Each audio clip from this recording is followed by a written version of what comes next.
तर नमस्कार मित्रांनो, माझं नाव अभिनव आहे आणि आज मी तुम्हाला कन्फ्युजन मॅट्रिक्स मशीन लर्निंग मध्ये काय असतं हे सांगणार आहे. तर कन्फ्युजन मॅट्रिक्स हे अतिशय महत्त्वाचं टूल आहे, जे आपण मेजरमेंट किंवा मूल्यमापनासाठी वापर केला जातो मशीन लर्निंग मध्ये. तर या व्हिडिओच्या शेवटपर्यंत तुम्हाला कळेल की आपण मशीन लर्निंग मधील जे कन्फ्युजन मॅट्रिक्स आहे ते का आणि कशासाठी वापर केला जातो. तर अ, बघूया मित्रांनो. इंट्रोड व्हाय. तर ॲक्युरेसी जी आहे मित्रांनो, ती एकटीच कामासाठी येत नाही आपल्याला, तर त्यासाठी आपल्याला कन्फ्युजन मॅट्रिक्सचा देखील वापर करावा लागतो मॉडेलला इव्हॅल्युएट करण्यासाठी.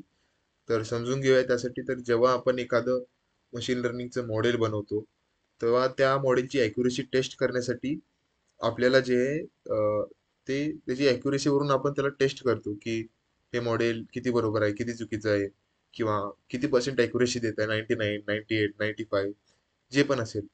त्यावरून मित्रांनो आपण शोधतो की हे मॉडेल किती ॲक्युरेट आहे. पण दरवेळेस ॲक्युरेसी आपल्याला बरोबर प्रमाण देईल असं होऊ शकत नाही मित्रांनो. तर त्यासाठी आपण कन्फ्युजन मॅट्रिक्सचा देखील वापर करतो. तर उदाहरण घेऊन आपण एक समजू शकतो की समजा मित्रांनो 100 माणसं आहेत, त्यापैकी 99 लोक जे आहेत ते निरोगी आहेत आणि एकटाच माणूस जो आहे तो आजारी आहे. यावेळी आपल्या मॉडेलने समजा जर 100% लोक हे निरोगी आहेत असं प्रेडिक्ट केलं, तर ते मॉडेल जे आहे तो एक पेशंटला शोधण्यासाठी चुकलं आहे. ठीक आहे. तर मग ह्या अशा गोष्टीतच फक्त अॅक्युरसी कामाला येत नाही, तर आपल्याला कन्फ्युजन मॅट्रिक्सचा देखील वापर करावा लागतो ते समजून घेण्यासाठी. तर बघू आता की नक्की हे कन्फ्युजन मॅट्रिक्स काय असतं. कन्फ्युजन मॅट्रिक्स म्हणजे काय? तर कन्फ्युजन मॅट्रिक्स म्हणजे एक आपण समजून घेऊया की एक तक्ता आहे, एक टेबल आहे ज्याच्यामध्ये की प्रेडिक्टेड व्हॅल्यूज आणि ऍक्च्युअल व्हॅल्यूज दोघांच्या ज्या व्हॅल्यूज जे आहेत मित्रांनो ते आपण कम्पेअर करून मॉडेलला इव्हॅल्युएट करतो. तर बघूया ते आपण आपल्याला आपल्या स्क्रीनवर दिसू शकतं की जे true positive, false positive, false negative आणि ट्रू निगेटिव्ह. तर ह्या गोष्टी काय आहेत त्या समजून घेऊया सगळ्यात पहिला. तर हा जो वरचा कॉलम आहे तो प्रिडिक्टेड व्हॅल्यूचा आहे, जे की पॉझिटिव्ह निगेटिव्ह असतात. आणि जो हा कॉलम आहे मित्रांनो तो ऍक्च्युअल पॉझिटिव्ह आहे, जे की ऍक्च्युअल व्हॅल्यू असतात त्या. तर ट्रू पॉझिटिव्ह म्हणजे मॉडेलनं पॉझिटिव्ह सांगितलंय आणि ते खरंच पॉझिटिव्ह असेल तर ते ट्रू पॉझिटिव्ह देतं.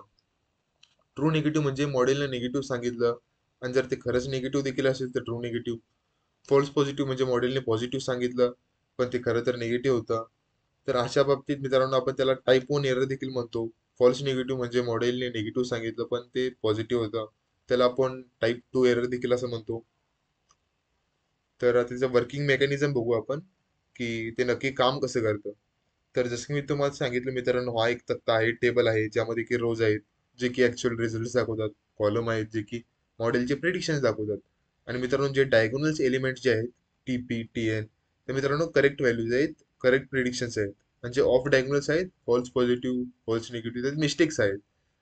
तर जर आपण एक एक्झाम्पल घेऊन समजायचं म्हटलं तर स्पॅन मेल करेक्टली, ठीक आहे, ट्रू पॉझिटिव्ह जे आहे ते आपल्याला सांगतं की स्पॅन, जर तो ईमेल स्पॅन असेल आणि त्याला खरंच जर स्पॅन म्हटलं तर तो ट्रू पॉझिटिव्ह. आणि जर तो मेल नॉर्मल असेल आणि त्याला नॉर्मल म्हटलं तर ट्रू निगेटिव्ह. आणि समजा एखादा महत्वाचा मेल असेल त्याला देखील आपण चुकीचं म्हटलं तर ते फॉल्स पॉझिटिव्ह होणार. आणि जर स्पॅन मेल असेल आणि त्याला आपण नॉर्मल म्हटलं तर ते फॉल्स निगेटिव्ह. तर असा हा आपण तक्ता बघून किंवा टेबल बघून समजू शकतो की आपलं मॉडेल कुठं चुकीचं आहे. ते कदाचित आपण त्याचं थ्रेशोल्ड ऍडजस्ट करून अधिक चांगलं बनवू शकतो.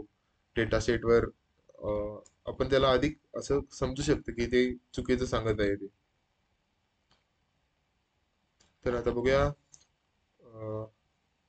व्हाय नॉट. तर जे ड्रॉबॅक्स देखील आहेत. तर अर्थातच कन्फ्युजन मॅट्रिक्स देखील आपल्याला हा मर्यादित आहे.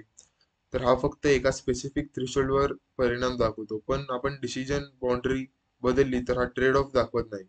जर समजा खूपच जास्त इम्बॅलन्स डेटा सेट असेल तर त्यासाठी हा एकटाच पुरेसा देखील नाही. त्यासाठीच आपण हे आरओजी, एयुजी, कर्व्स, एयुसी, प्रिसिजन रिकॉल्स वापरतो.